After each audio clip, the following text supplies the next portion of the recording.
Bienvenue, Infonomie est un Infinix Note Edge et aujourd'hui je vais vous montrer comment vous pouvez effectuer le processus de configuration de cet appareil.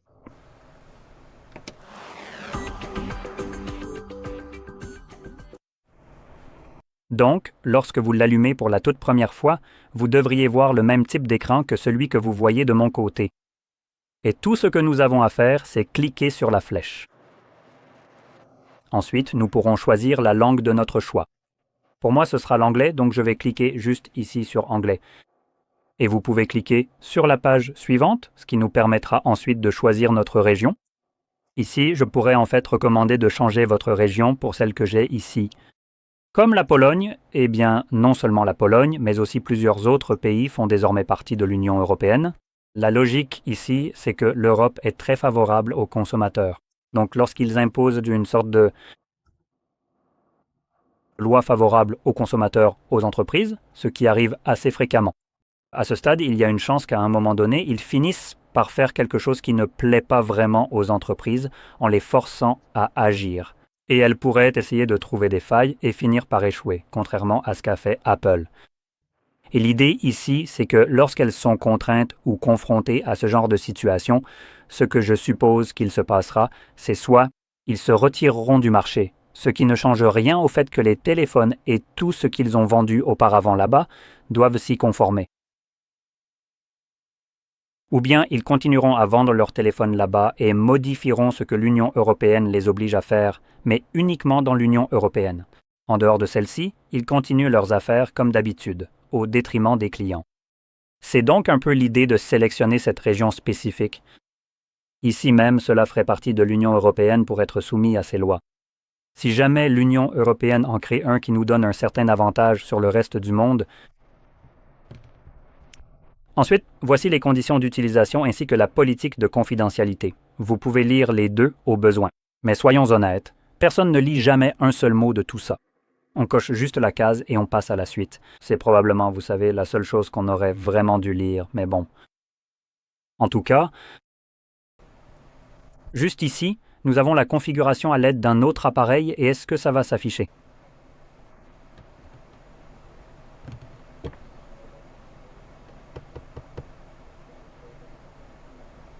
D'accord, ça ne s'affiche pas. C'est intéressant. Donc je ne vais pas me plaindre, mais en général, vous recevrez une fenêtre contextuelle sur votre autre appareil qui a un compte Google connecté. Et cela vous permettra en gros de configurer rapidement cet appareil. Maintenant, je recommande de passer cette étape. Il y a un point positif si vous souhaitez le faire. Cela vous permet de transférer très facilement vos comptes Google. Mais cela vous permet aussi, soi-disant, de restaurer votre appareil d'une certaine manière, n'est-ce pas?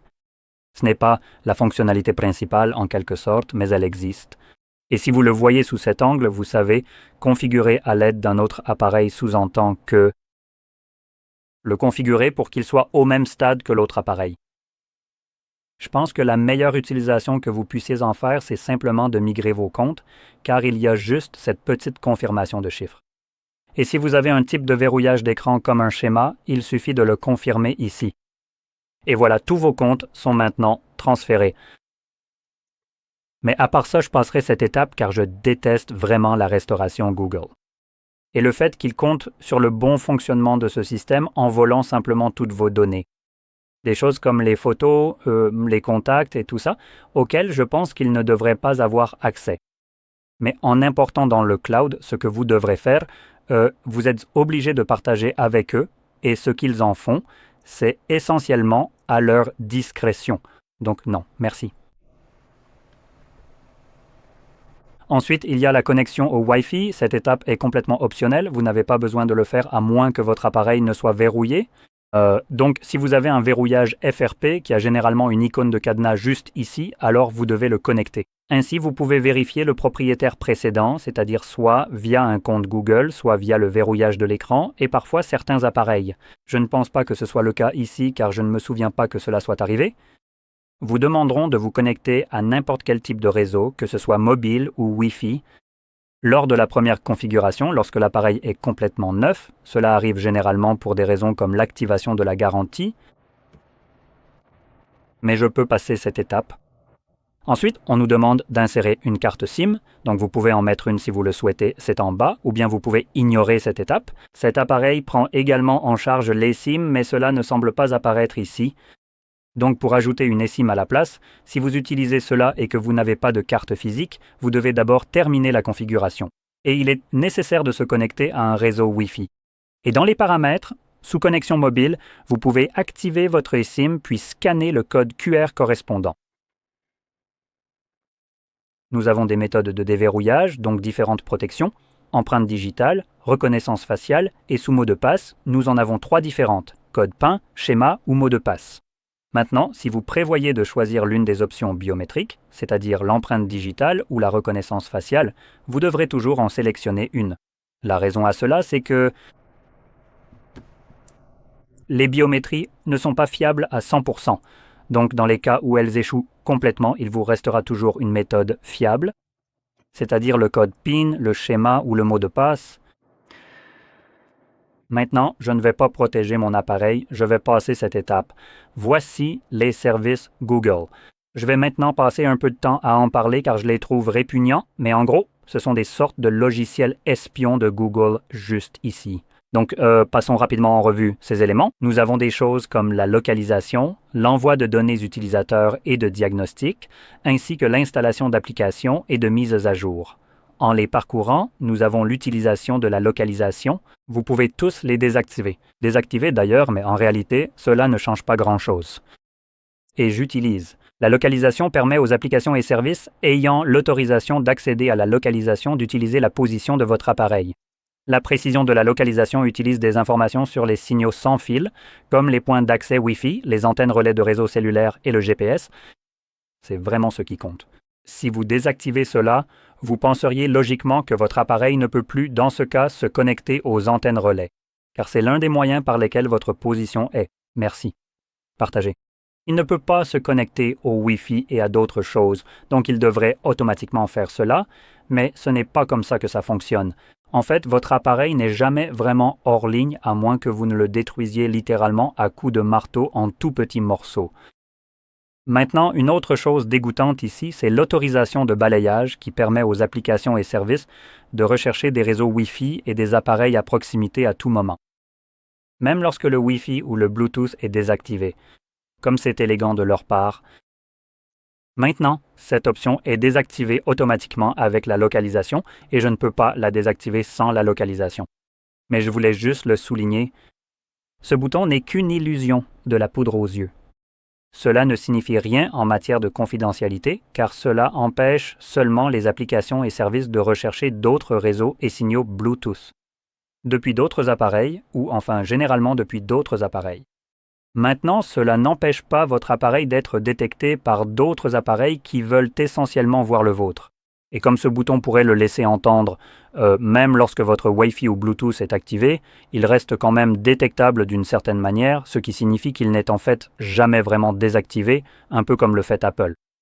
Donc cela peut vous sembler désactivé, mais selon cette définition, c'est toujours activé. Et les autres appareils peuvent vous voir et votre appareil fait simplement semblant de fermer les yeux face aux autres. Donc c'est super. C'est comme, vous savez, mettre sa tête sous une couverture. Juste parce que vous ne voyez pas ce qui vous entoure ne veut pas dire que les autres ne voient pas votre idiotie sous la couverture. Faire semblant de ne pas exister. Donc pour continuer, nous avons l'envoi de données utilisateurs et de diagnostics. Celui-ci, le titre est un peu trompeur, car par défaut, on pourrait s'attendre à ce que ce soit simplement encore plus du spyware, et en réalité, c'est le cas. Mais en désactivant cela, on s'attendrait à ce que votre appareil arrête de partager toutes sortes d'informations ou de données provenant de cet appareil, que ce soit, peu importe, même un fragment de kilo-octet de quoi que ce soit qui pourrait partir, ou peu importe. La plus petite fichue quantité de données qu'il pourrait, que je considérerais comme des données utilisateurs, c'est mon appareil. Tout ce qui est généré ici l'est à cause de moi, et quand c'est partagé, ce sont mes données utilisateurs que je veux arrêter de partager. Mais comme je l'ai dit, c'est un peu trompeur, car le titre, la description dit ceci. Aider à améliorer l'expérience de votre appareil Android en envoyant automatiquement à Google des données de diagnostic, d'utilisation de l'appareil et des applications. Pourquoi voudriez-vous jamais faire ça? Parce que l'amélioration d'Android ce n'est pas votre travail. Vous avez payé pour cet appareil, vous n'êtes pas payé pour partager vos données d'utilisation afin de l'améliorer. Je me souviens d'une époque où, si vous étiez bêta-testeur de n'importe quoi, vous étiez payé pour ça. Aujourd'hui, on vit dans un monde où les entreprises veulent que vous les payiez pour être le bêta-testeur. Et si on disait non, et si on leur disait d'aller se faire voir, tu peux payer pour tout le reste Google comme tout le monde le fait avec toi. Tu vends nos trucs, nos données, et je veux voir des revenus issus de ça. Ce sont mes données, je veux voir de l'argent. Si ce n'est pas le cas, tu peux aller te faire voir, tu n'as qu'à réparer ton Android toi-même avec ton propre argent.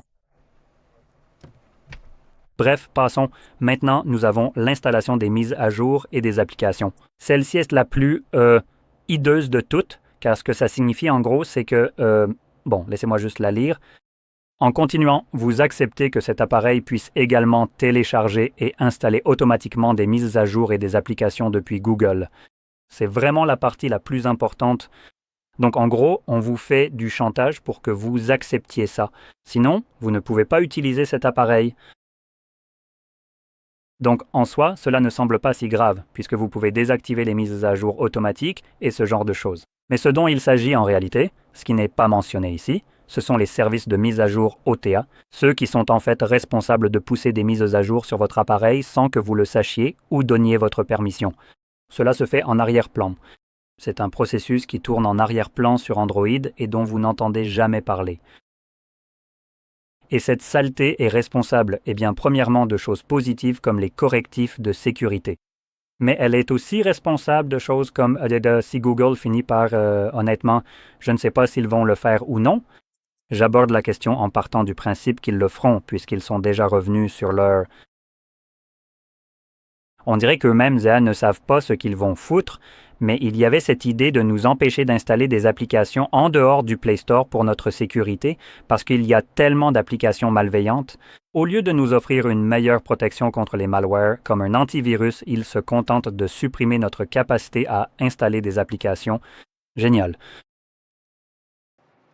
Donc, quand cela sera appliqué, si jamais ça l'est, comme je l'ai dit, à ce stade, je ne sais pas, j'aborde ça comme si ça allait arriver. Ils essaient probablement encore une fois de tout verrouiller. Ça va nous être imposé via des mises à jour OTA et il n'y a aucune option de mise à jour que je puisse désactiver dans les paramètres pour empêcher ça. Ce que tu pourrais éventuellement faire, c'est tout simplement télécharger une application qui te permet de voir ces processus en arrière-plan et carrément supprimer les services de mise à jour OTA. Mais ton appareil deviendrait quand même vulnérable aux failles à cause de ça. Passons à la suite maintenant. Ensuite, nous avons les services recommandés. Donc ceux-ci, je crois, viennent directement d'Infinix. Nous avons donc des services recommandés personnalisés. Donc c'est juste encore plus de... Ici, nous avons le programme d'adhésion utilisateur et d'expérience. C'est la même chose que ce que nous avions avec Google. Mais tu peux passer en revue tout ça, les vérifier, les désactiver si tu veux, ou, enfin, techniquement, ils sont déjà tous désactivés. Et je ne suis pas d'accord. Ensuite, nous avons Mobile Cloner. C'est une excellente application qui vous permet de transférer vos données d'un ancien appareil vers celui-ci. Et elle utilise cette application appelée Mobile Cloner. Vous devez la télécharger sur votre ancien téléphone tant qu'il n'est pas sous Infinix. Si c'est un Infinix, elle sera déjà installée et il vous suffira de les connecter. Une fois que vous les avez connectés, cela vous permettra de transférer toutes les données, applications, données d'application et contacts, tout ça. C'est fluide, simple et rapide. Je passe cette étape pour l'instant. Voici la navigation par geste ou bouton. Choisissez votre option préférée. Je vais rester avec les gestes et appuyer sur Suivant. Et cela termine la configuration. Et voilà. Donc cela étant dit, j'espère que vous avez trouvé cette vidéo utile et si c'est le cas, n'oubliez pas de liker, de vous abonner et merci d'avoir regardé.